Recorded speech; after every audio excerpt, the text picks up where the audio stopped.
שלום חברים, אני סווטה טרוסו. מה שלומכם? שלומי? נהדר. היום נכין סבון עם חלב של שיבול שועל שנכין בעצמנו. לפעמים אין חלב שיבול שועל במלאי, לפעמים יש סגר ואפשר ללכת לקנות אותו, ויש לנו שיבול שועל, אפשר בדרך מאוד פשוטה להכין את החלב ולשתות אותו וכמובן להכין את הסבון. בנוסף לסבון אנחנו נוסיף היום דבש, כי שיבול שועל בדבש זה שני דברים שהולכים ביחד מבחינתי. מזכירה לכם שמתחת לסרטון יש טיימינג של הסרט, אפשר ישירות לעבור לחלק שיותר מעניין אתכם. אם אתם רוצים לראות איך מכינים חלב זה פרק אחד, אם אתם רוצים לראות איך מכינים את הסבון זה פרק שני, חיתוך של סבון זה פרק שלישי, יכולים לטייל בין הפרקים כרצונכם. מתחת לסרטון יש גם כן לינקים לחומרים מציאות שאני משתמשת בהם, ושיהיה לנו יום טוב. בואו נתחיל. אני מתחילה להכין חלב שיבולת שועל ערב לפני שאני מכינה סבון. אני לוקחת חלק אחד של שיבולת שועל, יכולה להיות להכנה מהירה, היא יכולה להיות יותר קשה, כזאת שלמה.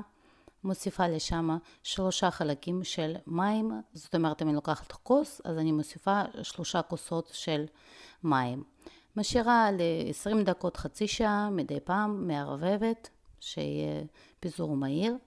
לוקחת נינג'ה, מעבירה את המים בשיבולת שועל, ובאימפולסים קצרים אני מערבבת. אם מישהו רוצה להכין חלב לשתייה, זה הזמן להוסיף תמר או משהו כזה.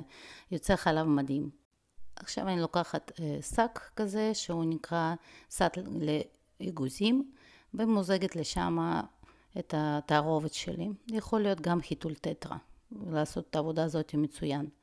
אוקיי, אני מוסיפה עוד חלק אחד של מים, ולאט לאט הנוזל יוצא בעצמו. אני בסופו של דבר תראו איזה כמות של שיבולת שועל נשארת, וכל השאר זה חלב. אני מעבירה את החלב לכלים שאני אכניס אותם להקפאה, וחלק מהחלב אני פשוט מעבירה לתוך צנצנת, כי או שאני אשתה את זה או שאני אשתמש בזה. מה שנשאר בפנים, החומר השיבולת שועל, אפשר לעשות את העוגיות או אפילו להוסיף אחר כך לסבון עצמו. אוקיי, אני מכניסה להקפאה את החלב. יום למחרת אני מתחילה להכין את הסבון. אתם רואים את המתכון שלו עכשיו בצד. אני אכין כמות כפולה של הסבון, בגלל זה במשקל תראו מספרים שונים מאלו במתכון. אני ממיסה קודם את חימת שיה ושמן קוקוס, ואחר כך מוסיפה את חימת הקקאו. אני ממיסה אותה מחום של שמנים בעצם, זה בכוונה כי בחימת קקאו יש את העניין של טמפרור. לשמן חמניות אני אשתמש בתשאית של קלנדולה בשמן חמניות. אני מסננת את הקלנדולה ומודדת את כמות השמן חמניות שאני צריכה למתכון. מוסיפה שמן זית ומוסיפה שמן קיק. עכשיו אני שוקלת סודה קאוסטית. בלי סודה קאוסטית אי אפשר להכין סבון. אין דרך קסם להפוך שמנים לסבון חוץ מסודה קאוסטית.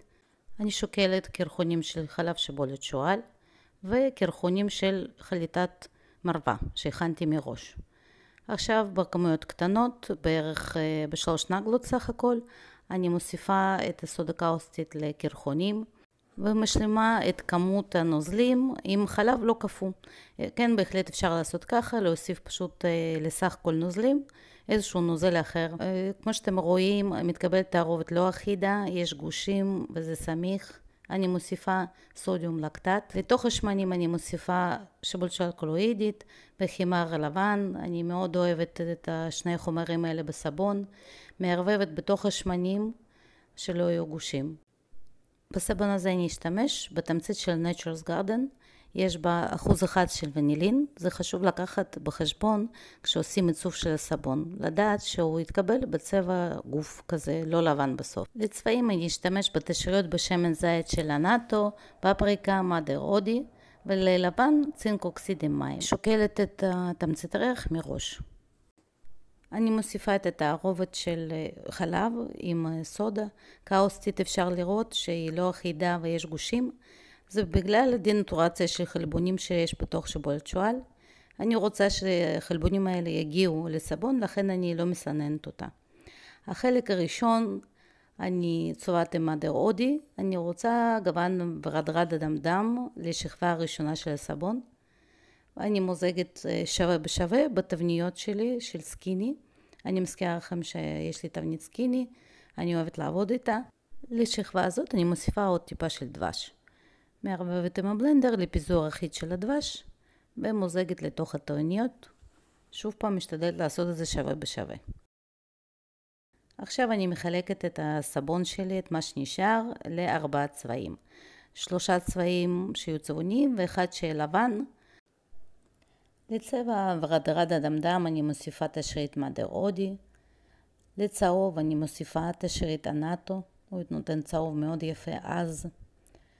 תשרית פפריקה אני מוסיפה לצבע ורדרד. אחר כך אני אראה שזה לא יצליח, שזה יהיה חלש מדי. וצינק אוקסיד ללבן. מחלקת תמצית ריח בין הסבונים. מערבבת קודם כל עם הספצ'ולה ואחר כך עם הבלנדר. ומתחילה למזוג. אני מוזגת 2/3 בערך מכמות של הסבון הלבן, כי אני מתכננת לעשות דרופ סווירל.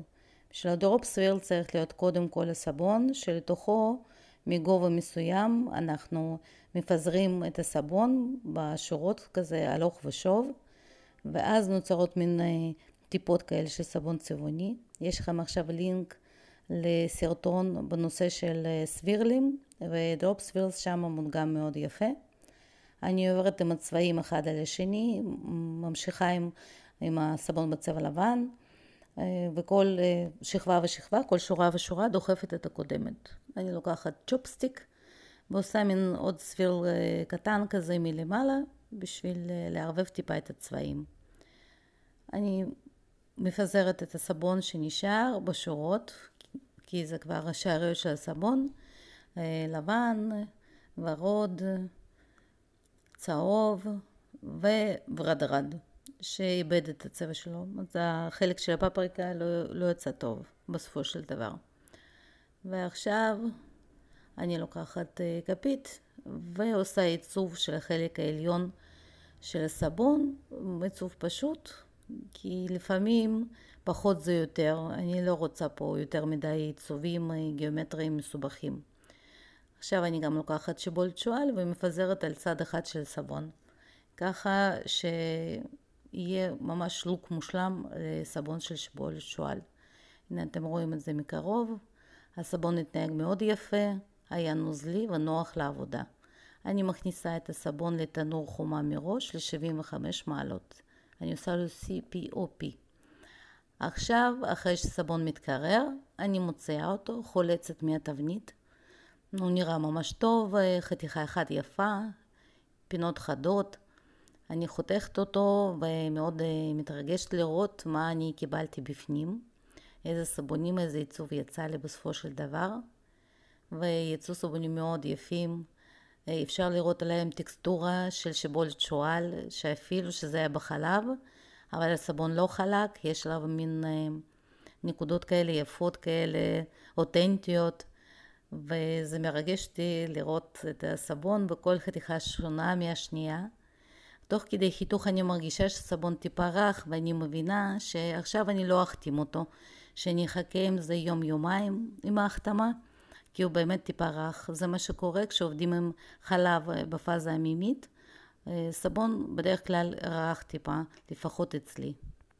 אני מורידה את הפינות של הסבון, ככה בשביל לתת לו מראה מוגמר. בעוד פעם אני מוודא שסבון טיפה רך בשביל החתמה.